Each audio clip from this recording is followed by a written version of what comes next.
तो भाई लोग, हमारे जुबली स्टार दिनेश यादव आज के टाइम में एक फिल्म का कितना चार्ज लेते हैं, कितना पैसा लेते हैं, ये आज के वीडियो में जानेंगे। और साथ साथ ये भी जानेंगे कि उनकी पहली फिल्म जो आई थी उनमें उनको कितना पैसा मिला था और आज के टाइम में कितना पैसा मिल रहा है।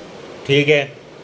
उससे पहले आप लोगों से रिक्वेस्ट है, प्रार्थना है, निवेदन है कि प्लीज अगर आप दिनेश लाल यादव के फैन हो तो कृपया करके वीडियो को लाइक करिए, चैनल को सब्सक्राइब कीजिएगा। आपसे आग्रह है, प्लीज सब्सक्राइब करिए चैनल को। तो देखिए, सन 2006 में इनकी एक फिल्म आई थी, चलत मुसाफिर मोली ओली, यही इनकी पहली फिल्म थी। और भाई इस पहली फिल्म में दिनेश लाल यादव को सिर्फ और सिर्फ 500 रुपए दिए गए थे। और आज बताया जाता है कि इनके पास लगभग टोटल 7 करोड़ 67 लाख रुपए की संपत्ति है। तो सोचिए, 500 रुपए से आज 7 करोड़ 67 लाख की संपत्ति बना लिए हैं भाई लोग।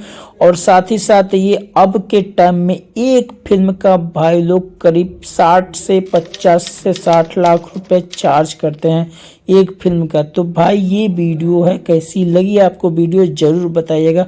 और चैनल पर नए हैं तो प्लीज़ सब्सक्राइब कीजिएगा। और खास करके अगर आप दिनेश लाल यादव के फैन हैं तो प्लीज़ वीडियो को लाइक करिए, चैनल को सब्सक्राइब करिए। तब तक के लिए बाय बाय।